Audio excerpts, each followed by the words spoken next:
Bueno, como habrán visto, yo les mandé un material, ¿sí? Ese material oficiaba un poco de resumen. Eh, ¿De resumen en qué sentido lo digo?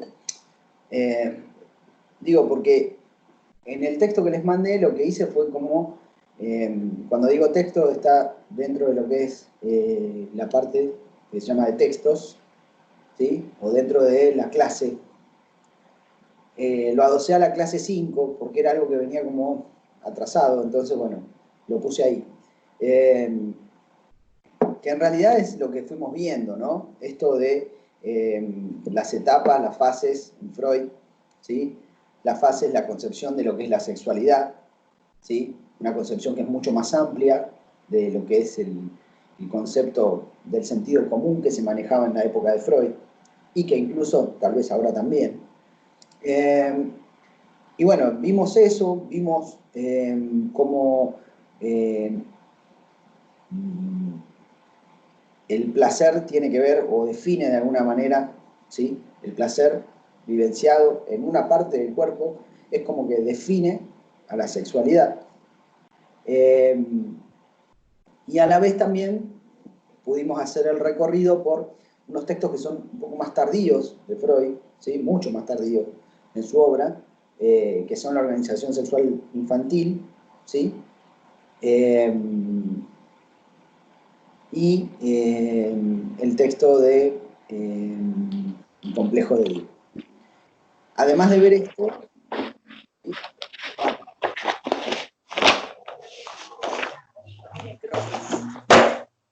se escucha todo. Eh, para ver esto, digamos, para terminar de tener como una mirada amplia de lo que es la sexualidad o de los textos, no todos, ¿no? Porque toda la obra de Freud versa sobre la sexualidad, pero para ver un poco lo que es el desarrollo de la sexualidad en el ser humano, bueno, alcanzan con alguno de estos textos, sumado a este texto sobre sexualidad femenina que plantea Freud, que es, creo que es de 1923 o 31, no me acuerdo, es súper entrado casi en el final de la obra de Freud. Eh, Esos textos nos, eh, nos llevan a establecer como cierto eh, lineamiento evolutivo con relación al desarrollo, como digo yo, de la función sexual o el desarrollo de la sexualidad en el ser humano. Yo les había mandado un cuadro que por ahí estaba bastante feo, por no decir otra palabra, quedó así armado porque no tiene otra... Podría haberlo mandado mejor, pero no tuve tiempo. Entonces, lo que voy a hacer es compartirles pantalla de ese cuadro y vamos a ir repasando algo de lo que ya fuimos viendo y eso nos va a permitir la introducción a los textos que vamos a ver hoy. A ver.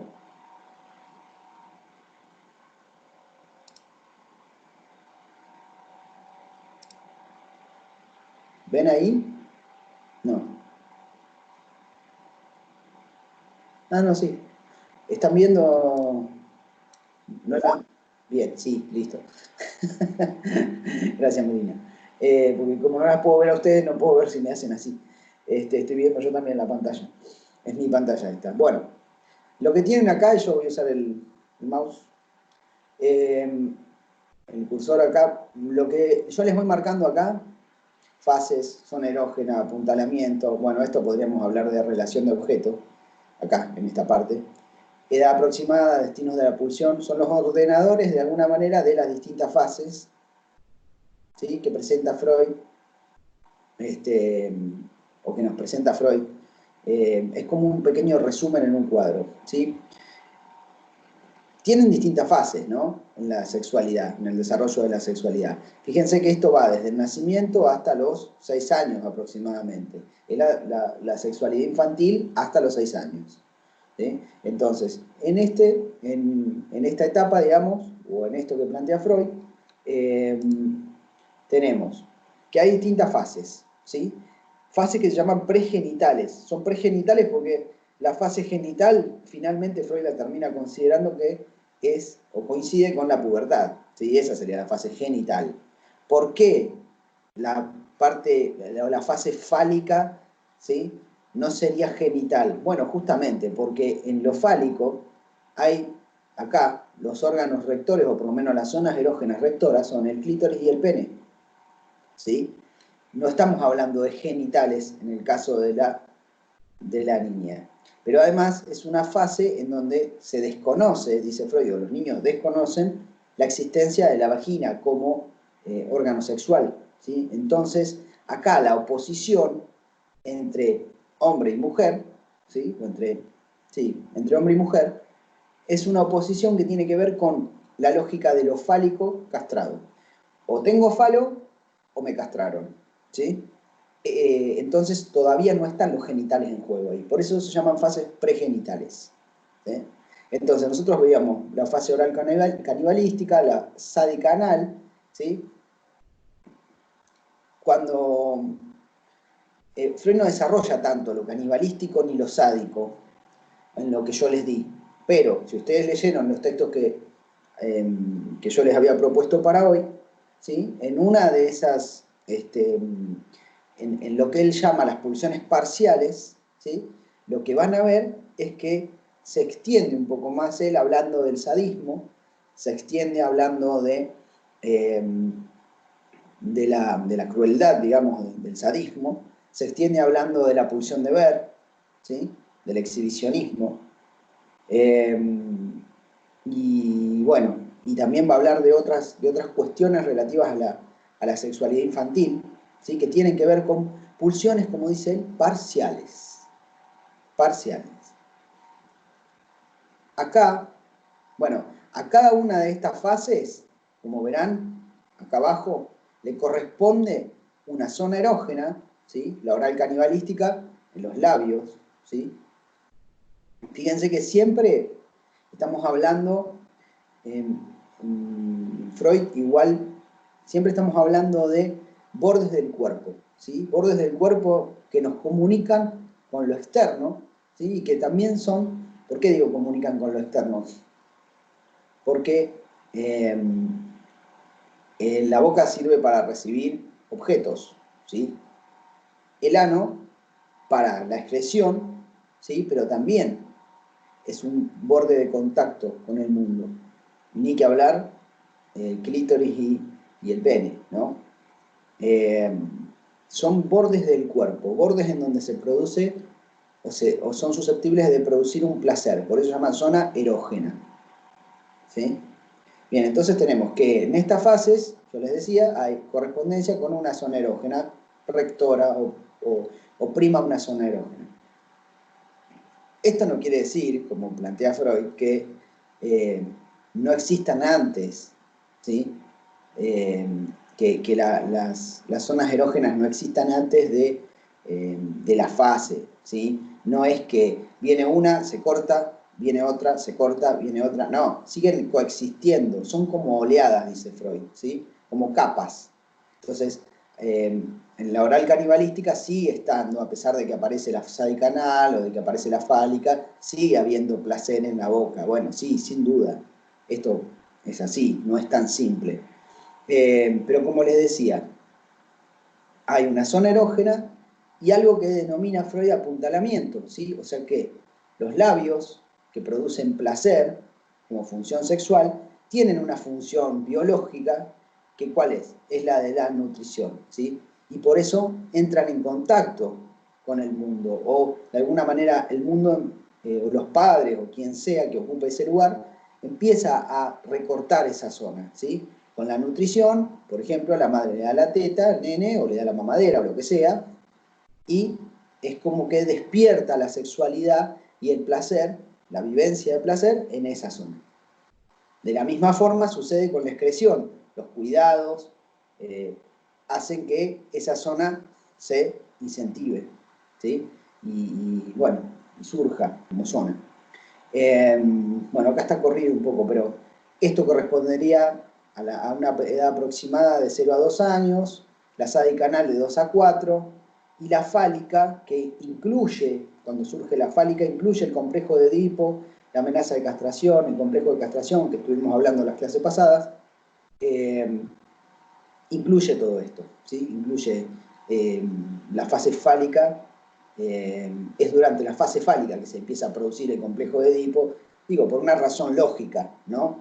En la amenaza de castración, dice Freud, no surte efecto con etapas anteriores, pero sí con el falo, ¿sí? Porque hay es una particular composición en la etapa fálica. Me refiero a que hay una elección de objeto acá, en la etapa fálica, y no un autoerotismo, como es en las fases anteriores. ¿Qué diferencia hay entre esto? Que en el autoerotismo la satisfacción se obtiene en el propio cuerpo y de manera autónoma. Eso quiere decir que el nene se puede estimular solo, con objetos, digamos, pero se puede estimular sobre su propio cuerpo. En cambio, en la fase fálica, Freud va a decir que ya hay una elección de objeto. Esto es como muy esquemático lo que les estoy planteando. Después Freud va a decir, bueno, no, pero desde los primeros tiempos también se ve que tempranamente, prematuramente, los niños eligen algún objeto del exterior. Y cuando digo objeto es una persona, ¿sí? Es un objeto sexual, ¿sí? No me refiero a cosas, sino a personas, ¿sí? Entonces, en la fase fálica, les decía, hay una elección de objeto, ¿sí? La madre, en el caso del niño, Freud va a decir, bueno, en la niña, que vendría después, vendría a funcionar distinto, pero hay una elección de objeto que tendría que ver con el padre, supuestamente. Y bueno, y a estas etapas, de alguna manera, estas fases, perdón, le corresponden ciertos destinos de pulsión. Esos destinos de pulsión son los que mencioné en la clase pasada, que son el trastorno asocial ataque, que en realidad lo que implica es un cambio en la meta sexual, ¿sí? Freud hablaba del cambio de actividad a pasividad, o sea, que va a hablar de una meta sexual, que una meta sexual pasiva puede pasar a ser una meta sexual activa, o una meta activa puede pasar a ser pasiva. Bueno. Y lo mismo sucede en la vuelta hacia la persona propia. Lo que cambia no es la meta sexual, o sea, la acción que yo realizo para la satisfacción, sino que lo que cambia es el objeto sexual. De ser otra persona pasa a ser la persona propia, ¿sí? Freud da ejemplos ahí de esto en relación al masoquismo, al exhibicionismo, ¿no? Por ejemplo, un trastorno de meta activa a meta pasiva sería en donde yo hago algo a que después me lo hagan a mí, ¿sí? Eso sería. O sea, una cosa sería yo disfruto haciendo algo activamente, produciendo algo sobre el otro, sea la crueldad, sea, no sé, lo que sea, estimulando al otro, mirándolo, de cualquier manera. Y el cambio en la meta sería que eso sea al revés. Que yo obtenga placer, pero siendo mirado, o que me hagan cosas a mí, ¿se entiende? Esa sería la diferencia entre el cambio en la meta, ¿no? El trastorno hacia lo contrario. Y la vuelta hacia la persona propia, ahí hay un cambio en el objeto. ¿Qué quiere decir? A ver, yo paso a ser, si bien no cambia la acción, lo que cambia es el objeto, ¿sí? Cambio en la meta sexual nos va a hablar de un cambio en la acción. Cambio en el objeto es el objeto, la persona, es la que cambia. Y se vuelve sobre uno mismo, eso. Digo, son destinos que puede tener la pulsión, ¿sí? Esto quiere decir que la pulsión se puede modificar, ¿sí? Ahora, Freud también va a hablar de una fijación, ¿sí? Que después vamos a ver en la clase que viene, vamos a hablar de la fijación como un elemento muy importante que tiene que ver con el surgimiento de las neurosis. Si ustedes recuerdan, hasta ahora Freud había dicho que la sexualidad, bueno, no sabía por qué él la sexualidad podía generar displacer o podía ser susceptible de producir una neurosis. Primero manejaba la idea de que había habido ciertas vivencias, traumas, ¿sí? Había habido ciertos traumas que producían que después se desencadenara se eclosionara una neurosis, o que se produjera una neurosis, pero después se da cuenta de que la sexualidad es algo común a la especie humana. Entonces, esto hace que tenga que replantearse esa cuestión, Freud. Y empieza indagando todo esto, ¿no? Y va a mantener cierta tensión en relación a la etiología, ¿sí? A cómo surgen las neurosis. ¿Por qué alguien enferma? ¿Por qué alguien no? Bueno, si todos tenemos sexualidad, bueno, y ahí es donde va a entrar a jugar un papel importante el concepto de fijación, que bueno, ya lo veremos en la clase que viene. Hasta acá tenemos la sexualidad infantil hasta los 5 años, perdón, 6 años, ¿sí? Más o menos, es aproximado esto. Freud utiliza el complejo de Edipo para hablar del conflicto que se arma en esta etapa, ¿sí? El conflicto entre la elección que se le plantea al niño a partir de la amenaza de castración, que primero parece que no tiene validez para el niño, que descree de esta amenaza de castración, y después, cuando empieza realmente a entender que hay sujetos que son castrados y sujetos fálicos, ¿sí? O sea que unos detentan y otros no, ¿sí? O que unos han sido castrados, por ejemplo las niñas, las madres, según la idea del niño, ¿no? Porque es la etapa fálica.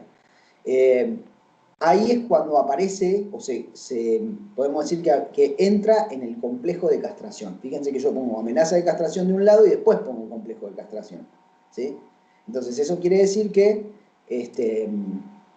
el niño después, ¿sí?, entra en el complejo de castración cuando realmente algo se puede perder, ¿sí? Cuando empieza a tener validez esa amenaza de castración. Ahí es cuando entra en el complejo de castración, dentro del complejo de Edipo, ¿no? Y bueno, y tiene esa resolución en donde el niño tiene que elegir entre la madre como objeto de amor o su propio pene, digamos, o mantener el falo. Cuestión que Freud dice termina en la normalidad, digamos, el niño termina eligiendo su propio... Termina con una elección de tipo narcisista, dice Freud. Elige su miembro viril en vez de conservar a la madre. Y dice, bueno, después veré a ver si puedo conseguir alguna mujer, digamos, bueno, con la que sí pueda, ¿sí?, tener este vínculo amoroso, sexual. Bien, ahora, yo les decía, bueno, eso pasa con el niño. Bueno, ¿qué pasa con la niña? ¿No? ¿Qué sucede con la niña? ¿Qué plantea Freud con respecto a la niña? Bien, y Freud lo que va a decir en un texto que es el de sobre sexualidad femenina, es que la niña sucede diferente. Freud nos va a plantear que en la niña se produce, digamos, un cambio, se va a producir un cambio que en el hombre no se tiene que producir o no es necesario que se produzca. La niña va a comenzar, digamos, tomando como objeto de amor, o no sé si objeto de amor, pero teniendo un vínculo muy fuerte con la madre, como pasa con el niño, a partir de, es lo que hipotetiza Freud, ¿no? A partir de la relación constitutiva ahí de crianza, en los primeros tiempos, bueno, la madre se constituye, por eso va a hablar y va a decir, bueno, no, entonces hay un objeto importante, o sea, hay elección de objeto, no es solo autoerotismo, dice Freud. No es solo autoerotismo, hay elección temprana de objeto. Bueno, sí, ¿en dónde? En la niña y en el niño, con la madre. Bien. Y lo que va a plantear él es que existe, digamos, lo que llama prehistoria del Edipo, ¿sí? En la niña. cosa que no sucede en el niño. En esa etapa previa, fíjense que el objeto de amor, o el objeto sexual, para la niña, lo constituye la madre, ¿sí? Entonces, para llegar al complejo de Electra, que tampoco lo nombra así Freud, porque, bueno, están igual en desacuerdo con ese nombre que le pone Jung bueno, a esa etapa de la niña, digamos, o el complejo de Edipo, pero en la niña, para llegar a ese momento, ¿sí? El momento, digo, en donde la niña toma como objeto de amor al padre, ¿sí? Para llegar a ese momento, tiene que hacer un cambio. Pero no solo un cambio, ¿sí?, en el objeto de amor, sino también en la zona rectora, ¿sí?, o en la zona erógena, ¿sí? Digamos, más que en la zona erógena, en el tipo de meta, ¿sí? Porque es una meta pasiva, dice Freud, la de la mujer, la de la niña. No es una meta activa como la del niño. Para eso, ¿sí?, dice Freud, bueno, se tiene que producir un viraje de la madre como objeto de amor al padre, ¿sí? Y no solo eso, sino que de tener el clítoris, digamos, como zona rectora o zona erógena, que produce una actividad, que la actividad es la masturbación en la niña, a una meta sexual que es de carácter pasiva, ¿sí?, en donde espera que el otro venga, de alguna manera, hacia ella, ¿sí? Bien. Ahora, Freud lo que se va a preguntar, y de hecho incluso si leen el texto en una parte plantea que él no entiende muy bien cómo, qué función cumple la estimulación o la sexualidad clitoridiana. ¿Por qué? Y se lo pregunta desde este lado. Se lo pregunta más desde un punto de vista biológico, Freud. Porque Freud lo que va a plantear, digamos, en todas estas fases, es que en la infancia, ¿sí?, hay una disposición perversa polimorfa. O sea, una disposición a poder realizar todas las perversiones que se nos ocurran, ¿sí?, en la infancia. El ser humano, dice él, de comienzo, muestra su bisexualidad, o sea, lo ve en la niña más que nada. ¿Por qué? Porque tiene como objeto de amor a la madre, después al padre, ¿sí? Pero además de plantear esta cuestión de la bisexualidad, también no solo son los objetos variados, sino que también las prácticas sexuales y las pulsiones son parciales. Cada pulsión quiere ganancia de placer independientemente una de la otra. La zona oral independientemente de la zona anal, y así, ¿no? Digamos que es como un despelote, ¿no? Una total anarquía de las pulsiones, ¿sí? Porque cada una busca su satisfacción independientemente de la otra en el ser humano. Esto durante la infancia. Pero ¿qué dice Freud? Un poco, y vuelvo a insistir, tomado por esta cuestión de la conservación de la especie, de lo biológico. Freud va a decir, bueno, si cada uno, si cada pulsión se mantiene independientemente una de la otra, ¿sí? Entonces, no sé, la verdad que el acto sexual o la reproducción, ¿sí?, no estaría muy asegurada, que digamos. ¿Por qué? Y porque uno en la disposición perversa polimorfa, bueno, tiende a salir para cualquier lado, ¿sí? Entonces, sí, bueno, obtengo la estimulación genital, digamos, pero a la vez también puedo ir para otros caminos que no tengan que ver con lo genital. ¿Se entiende eso? En los niños, esta disposición está armada de esta manera, ¿sí? O sea, sucede así.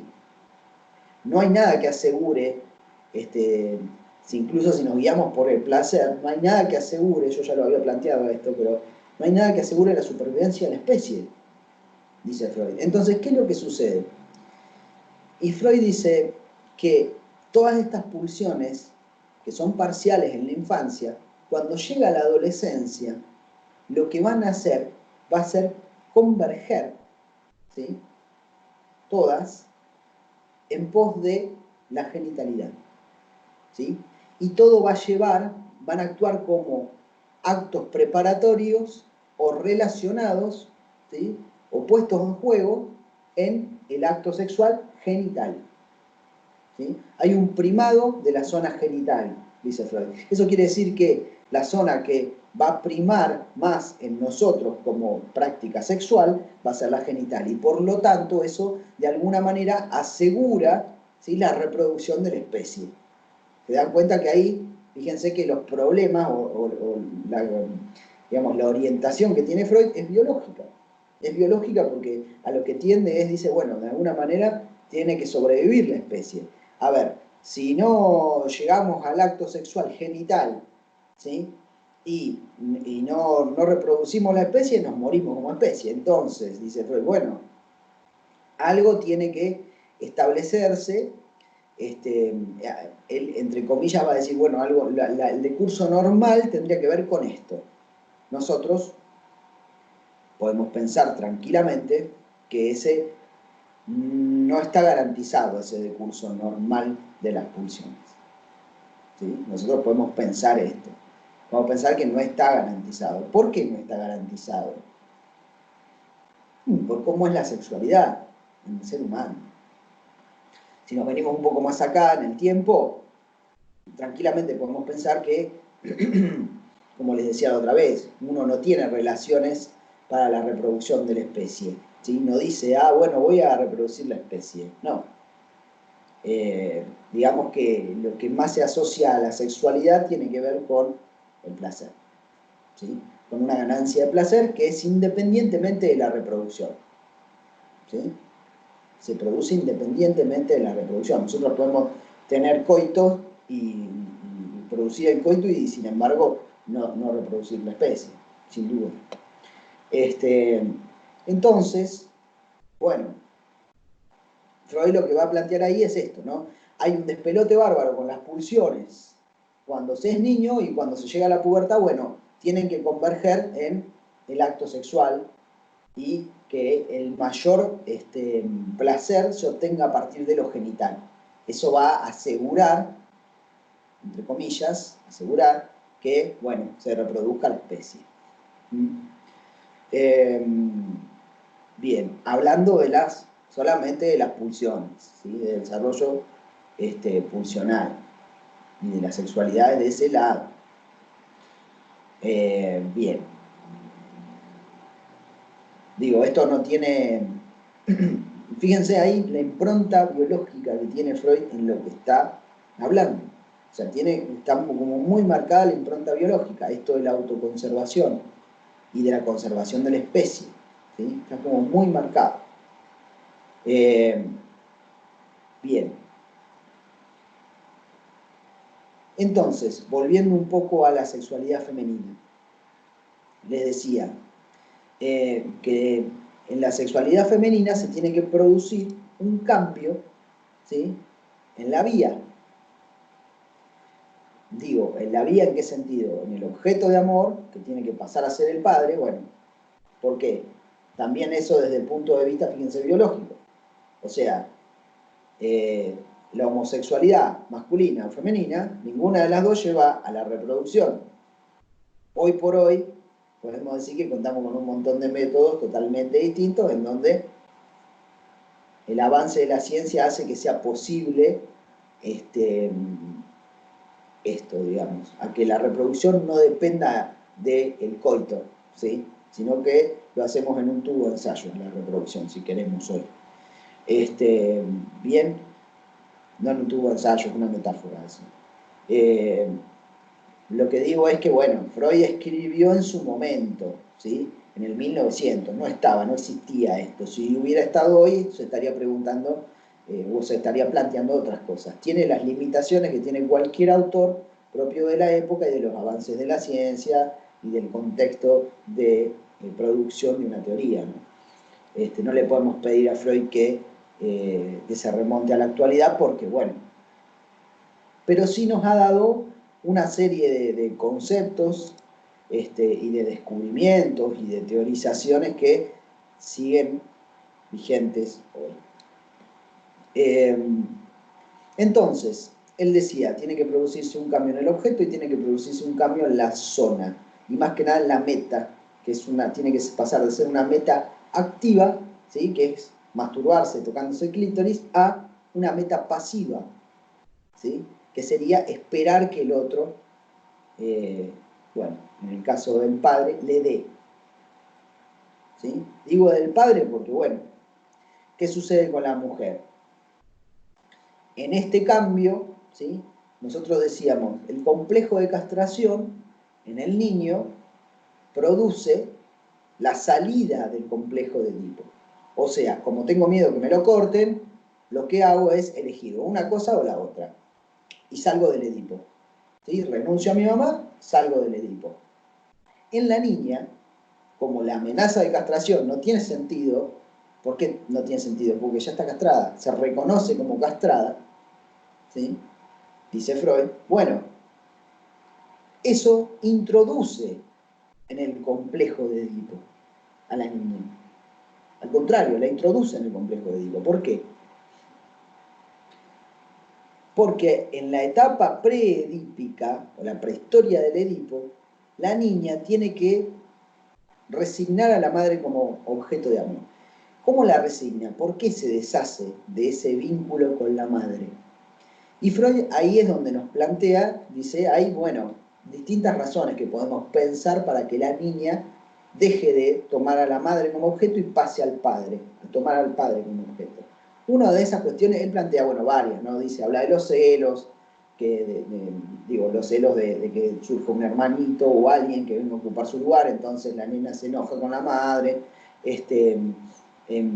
Después plantea la cuestión del desengaño de la satisfacción, o sea, de que algo que espera con la madre no se termina de consumar nunca, y entonces ahí el desengaño en la satisfacción, dice Freud. Bueno, también el enojo con la madre porque la seduce ¿en qué sentido? En este sentido que hablamos de apuntalamiento, ¿no? La madre tiene cuidados con la niña, la toca y produce como una seducción, produce la aparición de una zona erógena.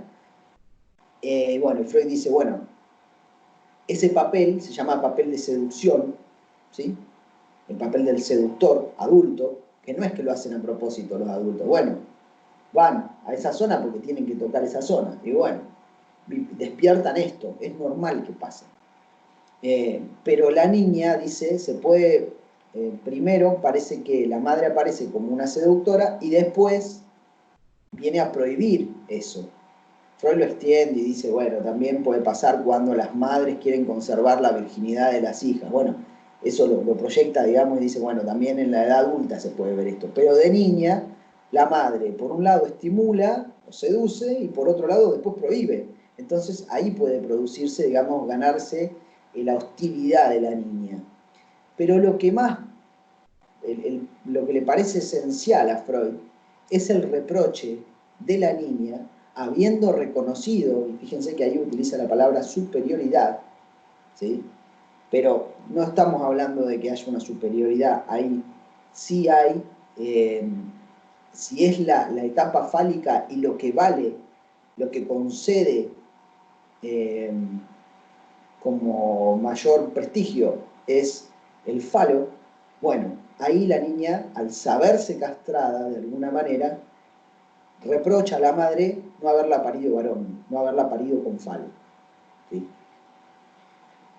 Todo eso, dice Freud, son cuestiones que plantea Freud, que él no las plantea porque se le ocurren a él. Él las plantea porque él las saca de la clínica, ¿sí?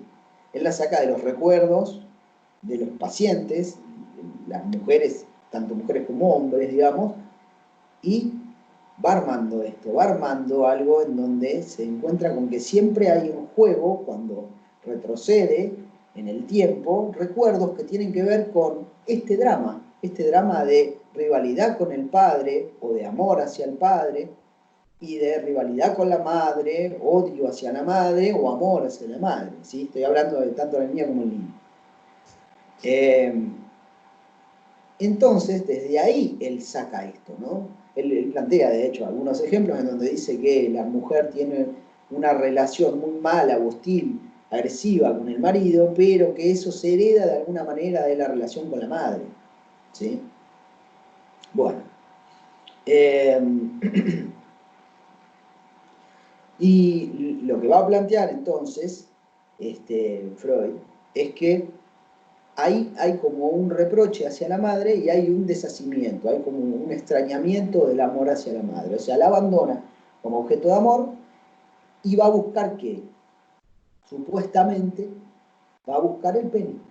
Que alguien, en una meta pasiva a ella, le dé el falo. No digo el pene, el falo. ¿Por qué digo el falo? Porque el falo es un representante de... ¿Qué quiero decir con esto? Vuelvo a este tema. Es un tema súper... Con esto se arma un quilombo con el feminismo terrible, porque entonces, en la teoría de Freud, parece que Freud está diciendo, bueno, la mujer, ahí Freud lo dice así, dice la envidia al pene, dice Freud. Freud habla de la envidia al pene de la mujer, ¿sí? Como si la mujer quisiera eso. Lacan va a ordenar un poco mejor las cosas y va a decir, bueno, se trata del falo. Que el falo no es, vuelvo a esto, el falo no es el pene, no es el órgano, ¿sí? Sino es este carácter de, ¿cómo decir?, de valor que puede llegar a tener algo, ¿sí? En un caso puede ser el pene, sí, está bien, pero, ojo, porque lo fálico no es el pene, es el tener. Tiene que ver con el tener o no tener, digamos, la lógica de tener o no tener. Y tener o no tener no pasa, no solamente tiene que ver con el órgano sexual, ¿sí? El tener o no tener puede ser con un montón de cosas, ¿sí? Tener, no tener un título, tener, no tener plata, tener, no tener lo que sea considerado de valor fálico dentro de las sociedades en las que vivimos, ¿sí? O que han vivido. Si quieren, ustedes pueden pensar las cosas que tienen valor dentro de esta sociedad. Por ejemplo, pueden pensar en la imagen, ¿sí? O en un cuerpo bonito, ¿sí? En ese sentido, se puede decir, bueno, socialmente tiene valor fálico el cuerpo. Puede tener valor fálico, ¿sí? Lo tengo o no lo tengo. Lucho como un hombre por tener o no tener eso, ¿sí? Generalmente tiene que ver no necesariamente con el cuerpo, sino con objetos que se tienen, ¿sí? Que son como, ¿cómo decirlo? Como prótesis, ¿sí? Prótesis que vienen al lugar de valor para el ser humano. Bueno, ustedes lo pueden ver, ustedes, no hay un nombre, ¿no? En el grupo. No, ¿no? Bien, bueno, bien, lo pueden ver en... No, digo porque si no me voy a pelear bastante. Lo digo en qué sentido. En que nosotros los hombres somos muy estúpidos. ¿Por qué lo digo? Porque nosotros también creemos, fíjense que el hombre también se sabe castrado, entre comillas, o sin falo, o sin tenerlo. Y muchas veces, ¿sí?, depende eso de la significación, del valor que tengan las cosas, o lo que venga a carácter de fálico para el hombre, porque no solo se tiene, digo, el órgano sexual, sino que muchas veces lo que vemos es que el que parece creer que no tiene el órgano sexual, digo no tiene, porque bueno, depende del valor que cada uno le dé, ¿sí?, a las cosas. pero probablemente lo trate de compensar. ¿Sí? Y entonces, ¿qué tienen? Otras cosas.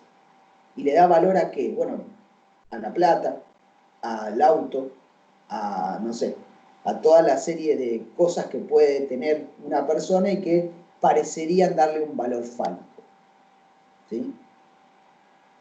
Puede ser una actitud, puede ser la actitud, puede ser lo que sea, digamos, que tenga valor fálico. ¿Sí? Se trata de eso, se trata de tener. A veces lo fálico es tener no solo cosas, sino mujeres. ¿Sí? Bueno, por eso digo, lo fálico no remite al órgano. No remite al órgano. Ahora, Freud lo que nos va a plantear, y digo esto de la envidia del pene porque en definitiva lo que la niña después va a esperar, ¿sí? Es un hijo del padre, dice Freud. En el complejo de Edipo, lo que va a esperar la niña, ¿sí? Es que el padre le dé un hijo. Ahora, ¿qué sucede? Es infructuoso eso, no pasa. ¿Sí? Sin embargo, de esa fórmula algo queda. ¿Qué es lo que queda? La sustitución o la ecuación pene por niño, dice Freud. ¿Qué significa eso? Que el niño después, para la mujer, el niño, un hijo, no tiene que ser del padre. Un hijo va a tener, sin que nada nos asegure esto, pero va a tener valor fálico. ¿Qué quiere decir eso? Quiere decir, para Freud, que la mujer va a poder tener algo que sea como su falo, que es el hijo. ¿Sí? ¿Qué quiere decir esto? Quiere decir que eso va a tener un valor, ¿sí? Importantísimo para la mujer. ¿Sí? Va a tener un valor importantísimo. Ahora, ustedes me dicen, pero entonces las mujeres, estoy dialogando, digamos, con el feminismo, en esto que estoy hablando. Pero digo, no sé si con ustedes, con el feminismo. Pero entonces las mujeres tienen que ser madres para realizarse. No. Cualquier cosa que ubique o que tenga un valor fálico puede producir la realización de cualquier persona. Digo, la realización personal. ¿Sí? Para la mujer puede ser igual que el hombre, tener plata, tener un auto, tener, no sé, un buen trabajo, un trabajo donde sea reconocida, cualquier cosa. ¿Sí? ¿Se entiende? Pero bueno, no hay que descartar también el hijo. ¿Sí? Porque bueno, de alguna manera viene de esta, no es cualquier cosa, viene del complejo de Edipo que establece la mujer con su propio padre, ¿no? Entonces no es cualquier cosa un hijo. Y Freud va a decir, bueno, ante la castración, ¿sí? Cuando la mujer se encuentra con la castración, la niña se encuentra con la castración, porque la niña también está en la fase fálica, ¿sí? Si no estuviera en la fase fálica, diría, bueno, ¿qué me importa que tenés pene? Yo tengo vagina, tengo mi órgano, vos tenés el tuyo, yo tengo el mío, no me importa. Pero en la fase fálica, parecería, ¿no?, que ahí hay algo de el que tiene y el que no tiene, ¿no? Y entonces, lo que va a decir Freud es, bueno, ante esta situación, ¿qué hace la niña? ¿Qué hace la niña? Tiene tres salidas. ¿Sí? ¿Cuáles son esas tres salidas? Una de esas salidas es extrañarse de la sexualidad. Hay un micrófono abierto, chicas. Extrañarse de la sexualidad. ¿Qué significa extrañarse de la sexualidad? Es parecido a lo que sucede con la frigidez, lo que se llama el tema de las anestésicas o las neuróticas que presentaban en Freud que cuáles eran, una de sus problemas no era solamente que tenían síntomas, sino que lo sexual no pasaba por lo genital y no se excitaban. ¿Sí? Ese era el problema. Fíjense que volvemos otra vez a esto de, bueno, entonces lo normal es que rija la zona genital, que obtenga placer yo a través de lo genital. Bueno, ¿qué pasaba con estas enfermas? ¿Qué pasaba? Pasaba que las pulsiones, ¿sí?, no eran intensas a nivel, no le producían placer a nivel genital, ¿sí?, y sí a nivel de otras pulsiones. Lo oral, dice Freud, va a ser la zona privilegiada en la histeria. Pero además de lo oral, los síntomas. Y ahí no solo cabe para la histeria, cabe para la neurosis obsesiva y para cualquier otro tipo de neurosis. ¿Qué dice Freud? Bueno, estos pacientes no pueden obtener la satisfacción acá, desde lo genital, y bueno, ¿y dónde la buscan? La buscan en el síntoma. En el síntoma hay una satisfacción sexual en juego, dice Freud. ¿Sí? Sería como el reemplazo. Bueno, no puedo acá, y bueno, tengo esto. ¿Sí?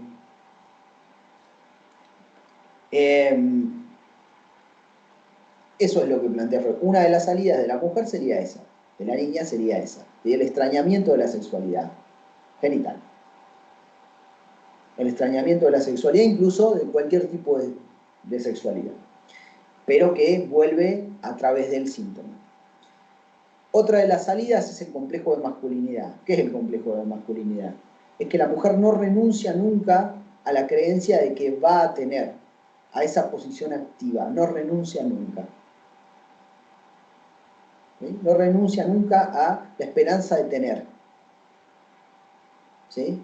Que de hecho no es solamente la esperanza de tener, sino que la podemos pensar como que, bueno, yo puedo ser fálica sin falo.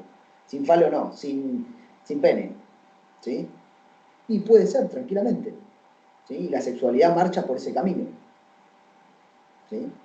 Y la posición marcha por ese camino. Pasa a una posición, no se queda en una posición pasiva, dice Freud, sino activa. ¿Sí? Por eso es complejo de masculinidad. Incluso puede llevar, dice Freud, pero no necesariamente, puede llevar a la homosexualidad femenina. Pero Freud mismo después en la sexualidad femenina es como que relativiza esto, ¿sí? Lo relativiza en el sentido de decir, bueno, no siempre es así. O por ejemplo, el cambio de vía de la zona rectora de la vagina al clítoris, perdón, del clítoris a la vagina, ese cambio, bueno, no, el clítoris sigue teniendo un valor en lo sexual. Y bueno, y sí, y entonces no es tan simple como Freud lo plantea, no es tan lineal esto, no cierra, no cuaja. Freud de hecho termina su obra planteándose esto, sin saber bien qué es lo que quiere una mujer. ¿Sí?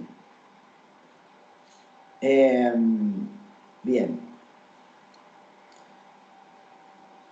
Y el otro la otra salida es la salida, yo les nombré 3, el complejo de masculinidad, les nombré 2, perdón, complejo de masculinidad, el extrañamiento con respecto a lo sexual, y lo otro es la salida normal, entre comillas, podemos decir, de la sexualidad, que tendría que ver con la salida por el lado del complejo de Edipo, o sea, tomando como objeto de amor al padre y adoptando una meta sexual pasiva, ¿sí? Ofreciéndose de alguna manera como objeto a que el otro le haga. Y a esperar esto, ¿no? A esperar un hijo del padre, a esperar, bueno, que eso no se termina realizando nunca, dice Freud, bueno, probablemente queden más prendidas, no sea tan cortante el complejo de Edipo para la mujer que para el hombre. Generalmente quedan prendidas, dice, del padre,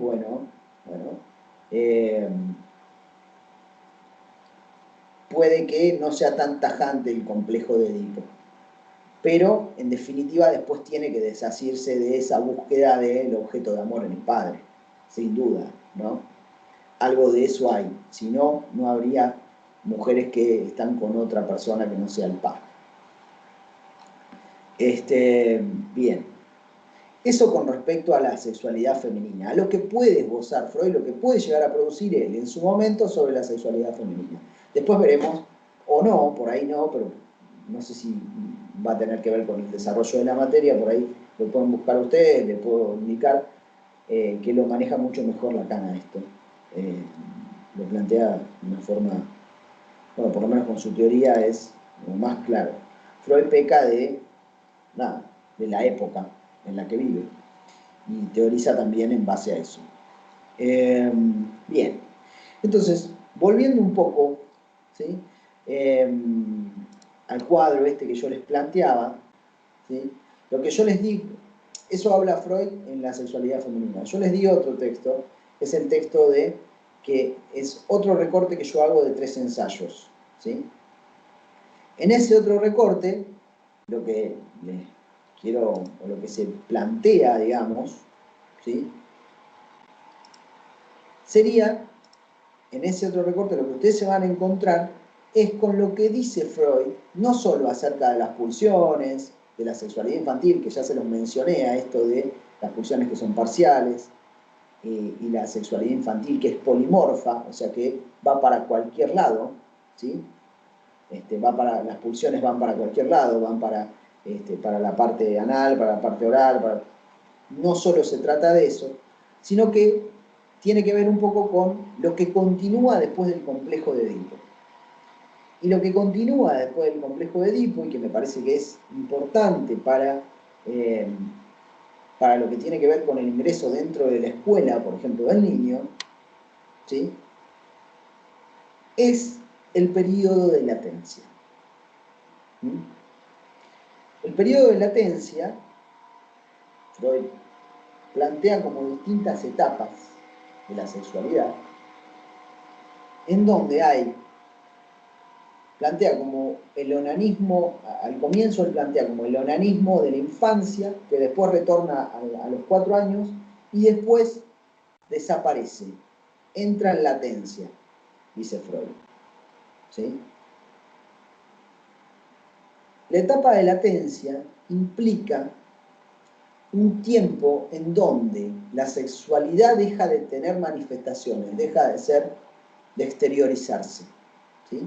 Y se mantiene, la pulsión sexual se mantiene, por eso Freud habla de latencia sexual, se mantiene latente, se mantiene por lo bajo, se mantiene oculta, podemos decir. No aparece la sexualidad. En ese tiempo, dice Freud, se erigen poderosos diques anímicos. Se erigen inhibiciones sexuales. Se erigen quiere decir se forman inhibiciones sexuales. ¿Cuáles son esas inhibiciones sexuales? Y las mismas que veníamos nombrando como defensas del yo desde que empezó la obra de Freud. ¿Cuáles son? Son los llamados, lo que Freud llama diques anímicos. Los diques anímicos, o sea, tienen la función de un dique. Freud dice, bueno, toma el modelo mecánico de su época. La pulsión era como un río, ¿sí? Lo representa como un río de fuerza, ¿sí? Con la fuerza que tiene un río. Los diques anímicos son diques y contienen eso, ¿sí? Contienen esa fuerza de la pulsión. ¿Cuáles son esos diques?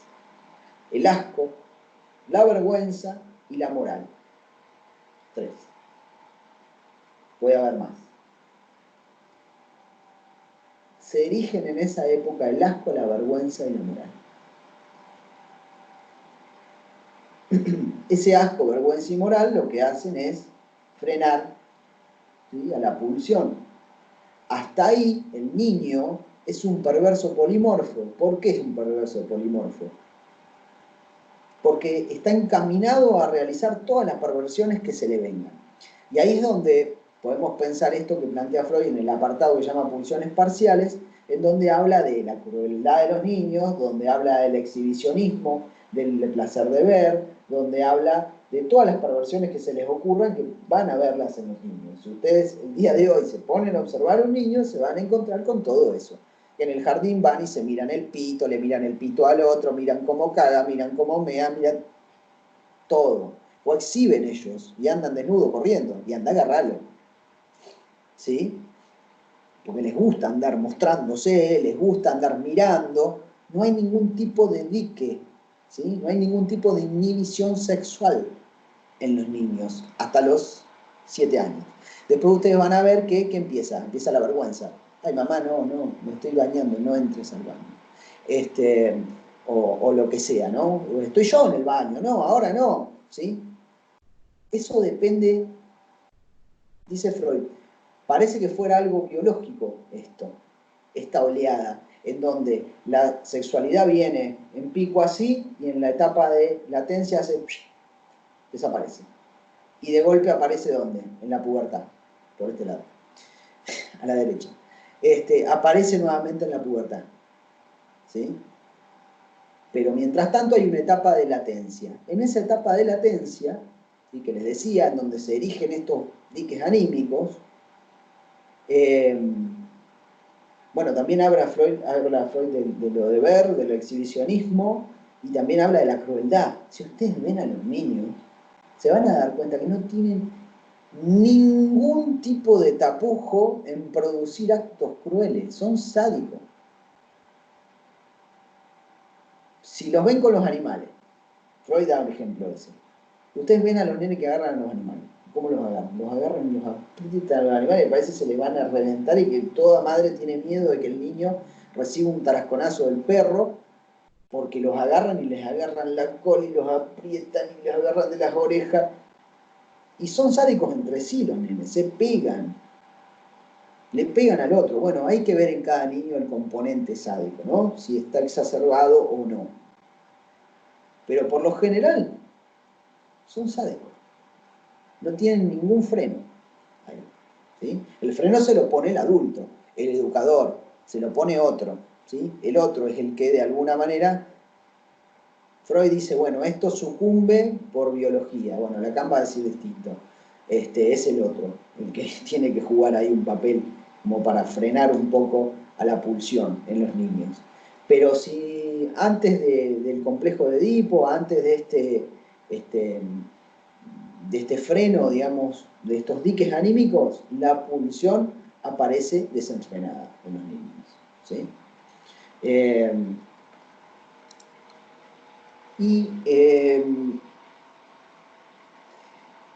Bueno, no es casualidad, ¿no?, también que esta etapa de latencia aparezca después del complejo de Edipo. Porque en el complejo de Edipo lo que sucede es que parece que todas las pulsiones se van a satisfacer en un objeto, le dedico todas las pulsiones al objeto y de golpe se terminó la fiesta. ¿Sí? Está la amenaza de castración y, bueno, parece que sucumbe la sexualidad también ante eso. No es solamente por una cuestión biológica, podemos pensar. Pero bueno, lo que encontramos es eso. Eso no quiere decir que no haya rupturas. Hay rupturas. Ruptura significa que el nene, bueno, sí, parece que no está la pulsión, pero de golpe, ¡pum!, aparece algo. Bueno, hay rupturas, ¿sí? No es que no hay rupturas de esto, pero hay que poder pensarlas también en términos de, bueno, a ver qué le está pasando a este niño, que hay una ruptura acá del periodo de latencia, ¿no? Lo común sería que no. Ahora, ¿qué es lo que sucede con la pulsión? Vieron que yo en el gráfico, vuelvo al gráfico,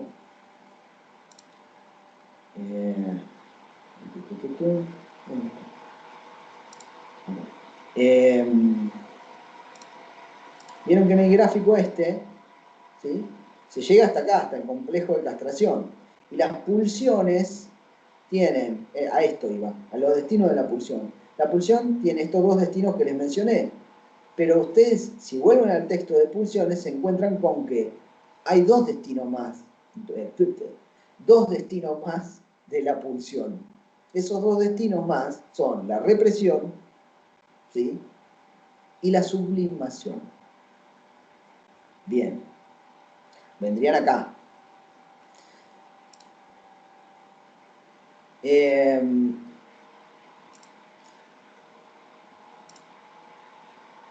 La represión y la sublimación. La represión tiene que ver, ya lo veremos, ¿sí? Con un mecanismo psíquico que lo que hace es llevar al inconsciente todas estas mociones pulsionales. ¿Sí? Ahora, ¿qué es la sublimación? La sublimación es la posibilidad de usar esa energía psíquica, que es la pulsión, para otras metas que no son de carácter sexual, ¿sí? Que Freud dice son metas culturales. ¿Cuáles son esas metas? Bueno, tienen que ver con esto, con lo de aprender, ¿sí? Lo de producir obras culturales. No digo que el niño vaya a ser un artista, pero los nenes se dedican a hacer muchas cosas, tanto deportes como actividades artísticas, ¿sí? O a la escuela, los deberes y todas las cosas que tienen que hacer, aprender en la escuela, ¿sí? O a jugar. Fíjense, ahí la pulsión se usa para otra cosa, ¿sí? Que no es sexual. No es la satisfacción autoerótica, no es la satisfacción con el objeto, se usa para otra cosa, se sublima. Sublima. Ese es un concepto muy importante en Freud. Sublimación.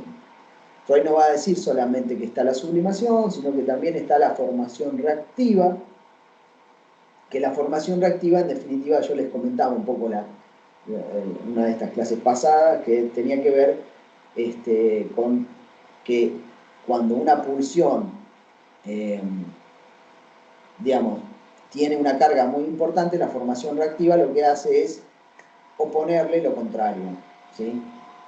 Un niño que es muy sucio, ¿sí? Digo sucio en el sentido de lo anal, ¿no?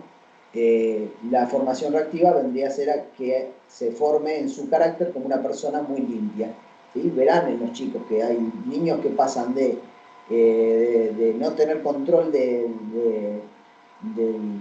la excreción, ¿sí? O gozar mucho en esa etapa, o tener una fijación pulsional muy importante en esa etapa, a después ser ultra pulcros y no quieren ni una manchita en ningún lado. Bueno, eso es una formación reactiva. ¿Mm? Bien. Todo esto, como les decía yo, o sea, confluye, ¿sí? Confluiría después del periodo de latencia, supuestamente, en la pubertad, ¿sí? Y todas las pulsiones ahí rebrotarían y estarían bajo el primado, supuestamente, de los genitales. Hay algo también que plantea Freud, que es, y esto es durante la etapa fálica, o la fase fálica, que él habla también de la pulsión de saber, que no existe como pulsión la pulsión de saber. Fíjense que las pulsiones, decíamos, parten del cuerpo, ¿sí? Pero, dice Freud, tendría que ver con una conjugación entre el apoderamiento y la pulsión de ver, ¿sí? La conjunción entre el apoderamiento tiene que ver con lo anal, ¿sí? El apoderamiento, o sea, tener, ¿sí? Retener conocimientos, obtener conocimientos, cosas así, y la pulsión de ver, supuestamente ahí hay como un incentivo en los niños en relación principalmente a la sexualidad. Y aparecen todas las preguntas, dice Freud, que plantean los niños en esa época, ¿sí? Preguntas que tienen que ver con los sexos, digamos, estando en la etapa fálica, el niño empieza a preguntar sobre eso, ¿sí? Verán que los niños agarran y le preguntan a ver si tiene pito o no tiene pito, que lo van a escuchar, si les prestan atención. Sobre los sexos, preguntas sobre el nacimiento, sobre de dónde vienen los niños, cómo son los embarazos, bueno, y toda la serie de preguntas que se encuentran seguramente en los niños, ¿no? Que empiezan a preguntar de todo en esa época.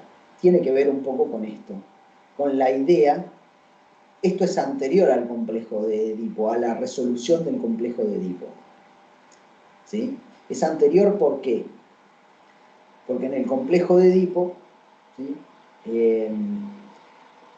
Podríamos decir, de forma lógica, que el niño entiende que para todo no hay una respuesta. ¿Sí? Que para todo no hay una respuesta, que siempre hay una pérdida. Digo, esto tiene la misma lógica que el complejo de Edipo. En el Edipo no se puede gozar del pito de uno y de la madre, no. O una cosa o la otra. ¿Sí? Bueno, de la misma forma, la pulsión de saber, cuando hay, digamos, una demanda tan grande de saber, tiene que ver con que parece que podemos saberlo todo. Y todo no se puede saber. Entonces, después del complejo de Edipo, después de aparecer la castración, ¿sí? Aparece también la castración en el saber, podemos decir. O sea, podemos aprender, podemos querer aprender, pero nunca lo vamos a saber todo. ¿Sí?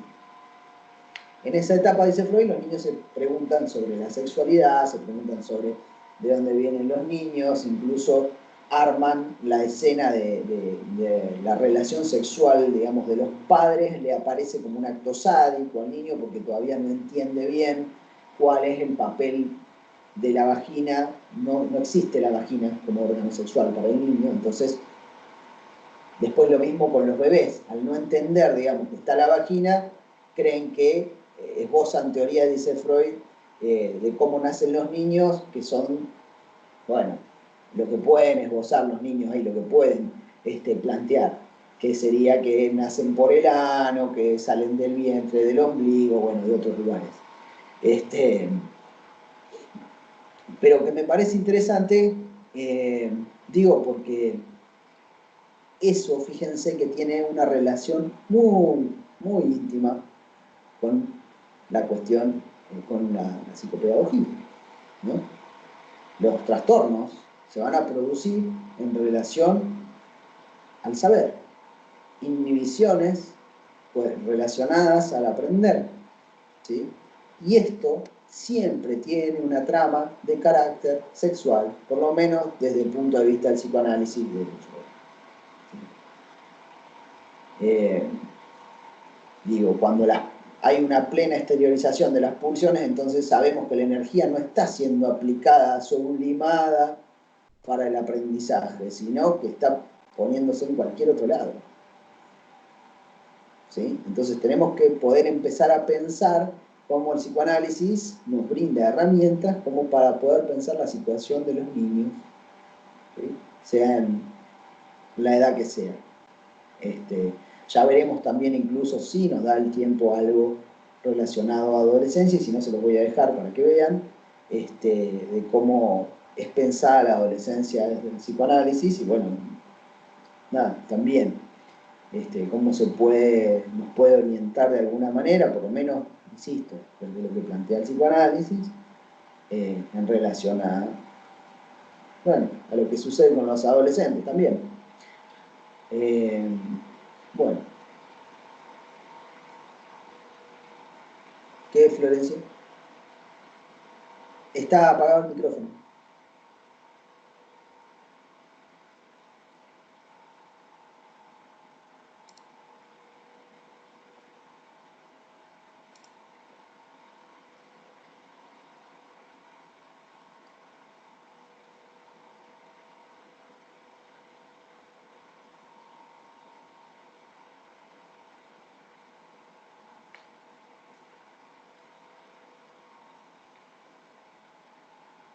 Bueno.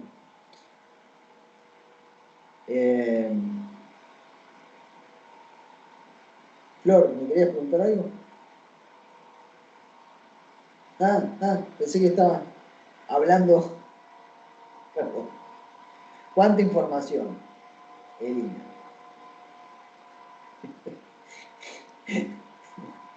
Sí, es mucha información. Es mucha información para una clase, no es mucha información para volver a esto, pensar algunas actividades, hacer algún recorte, alguna observación y tomarlo como herramienta para ir pensando, ¿sí? Por eso les digo, las actividades nos van a hacer volver sobre esto, ¿sí? Esto no es que yo lo voy a dar y se terminó, me lavo las manos, ya aprendieron Freud y nos vemos en los cursos. No, ¿sí? Esto, por eso yo les quiero dar actividades, porque las actividades lo que arman son preguntas, ¿sí? Para ustedes mismas. No van a hacer actividades para, bueno, me lo saco encima, apruebo la materia. No, la idea es que las actividades les den para pensar, volver sobre los textos, pensar los textos como herramientas, de una forma en que ni siquiera yo puedo hacerlo por ustedes, ¿sí? Son ustedes quienes tienen que encontrarse con ese tema, con ese problema y tratar de pensarlo, y obviamente yo estoy para sus consultas, sin duda. Y si hay que volver a un texto, a otro, lo que sea, lo vamos a hacer, porque la idea es que entiendan, que se vayan con algunas herramientas,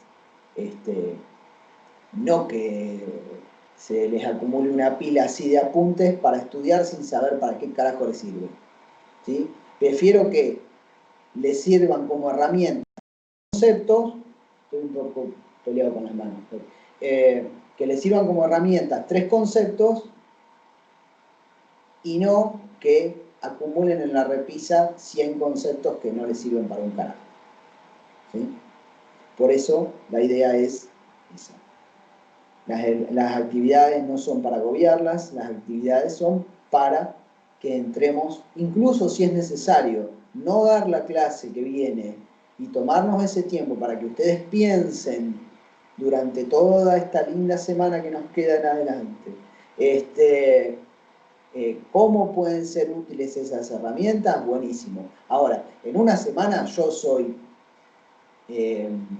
demasiado crudo. En una semana no las van a aprender a todo lo que vimos hasta ahora como herramienta. No, no lo van a hacer de golpe. Eso lleva un proceso, lleva un tiempo.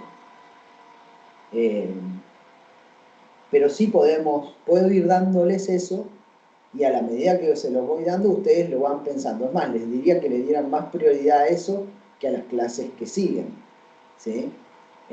O que vayan, o que podamos ir construyéndolo a eso, ¿sí? Digo, la actividad también las va a orientar en relación a lo que yo pretendo como objetivo de la materia, ¿sí? ¿Cómo pretendo que de alguna manera les sirvan estos textos a ustedes? ¿Sí? ¿Cómo pretendo que sean bueno, los objetivos, las expectativas de logro, digamos, que yo tengo con respecto a la materia, pero a ustedes cursando la materia, ¿sí?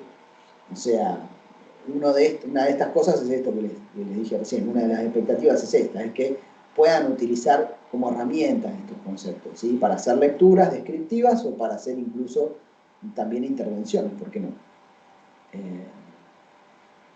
Pero bueno, es una materia que brinda, sí, muchas cosas en ese sentido, mucha información, pero que bueno, si ustedes pueden ir cotejando esto, yo sé que ahora en épocas de cuarentena las que tienen hijos sí se van a hacer el plato, pero las que no, bueno, pueden tener sobrinitos o algún nene y pueden ir observando, vayan observando algo de esto, ¿sí? No lo de la histeria en Freud, porque eso no lo van a observar en pacientes, pero sí a los niños. Y vayan pensando cómo pueden ir sirviendo estas herramientas. Insisto, es un trabajo de pensamiento que yo tengo mis limitaciones. No las mandé todavía. No las estoy pensando, estoy trabajando en mí, a las actividades. Pero sí, se las voy a mandar. Bueno. Fernando, Dale. ¿la teoría tiene algo que ver con esto o nada que ver? Teoría no te escuché. Del real. Porque hoy leyendo una bibliografía de otra materia, Sí. dice que esa teoría de Freud no tiene relación o no da respuestas a los problemas de aprendizaje. La sublimación. ¿Cómo? La sublimación, decís vos. No sé qué sería la teoría del trauma real. Ah, del trauma real. Sí. El trauma real. Está bien, está bien. No, no sé a qué se refiere con el trauma real, pero supongo que será el trauma como acontecimiento, en términos de Freud. Sí, no, no sé. No, Pero, es que sí, pero probablemente, pero Freud mismo ya lo descarta eso. Lo vamos a ver en la clase que viene. genial. La cuestión del trauma, Freud, como ocasionante. Ojo, no lo descarta del todo, ¿por qué? Porque después, en el final de su obra, él va a decir que sí, hay situaciones que son traumáticas y sí nos llevan a traumáticas por su irrupción, ¿sí? Pero la sexualidad tiene, a ver, Freud esto se lo voy a plantear en la clase que viene, pero bueno, está bien, se lo planteo No, pero ahora. no me quiero adelantar, solo se me Pero ocurrió es recién.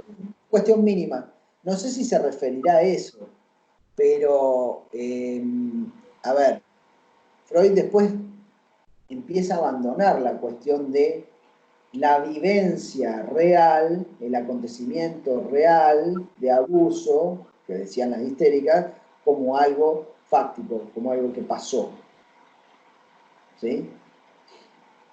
Pero Freud ya decía, seguía diciendo esto, que si bien eso no había pasado, la histeria o la neurosis obsesiva, cualquiera de las neuropsicosis de defensa, eh, en cualquiera de esas había una escena, ¿sí? Que era imaginada, que no había pasado. Pero el hecho de que sea imaginada, y esto es la base de lo que es la construcción de subjetividad en el niño, que sea imaginada no quiere decir que no tenga efecto. Algo le produce. Totalmente.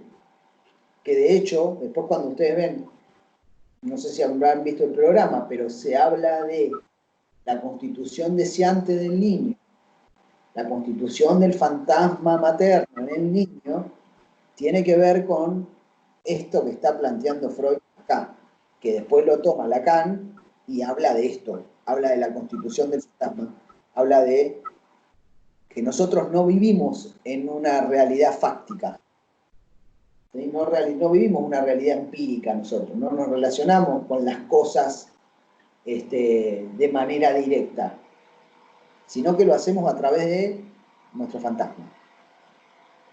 Que sería como un velo con el que nosotros observamos la realidad, ¿sí?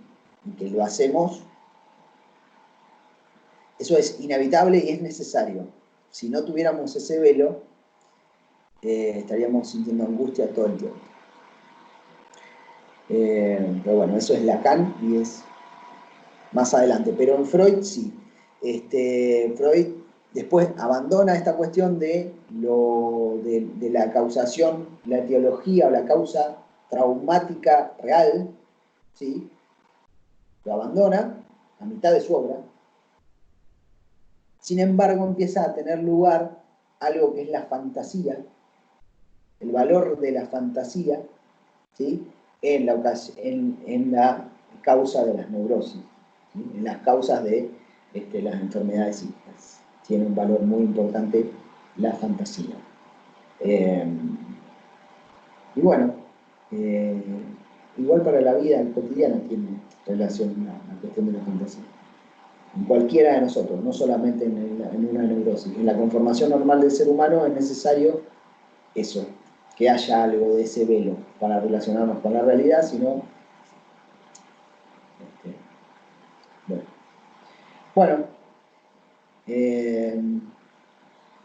Bueno, veré a ver qué les mando, ¿sí? Y como actividad, y insisto, no es para que la hagan para la semana que viene ni loco, ¿sí? Es para que ir pensando, ¿sí?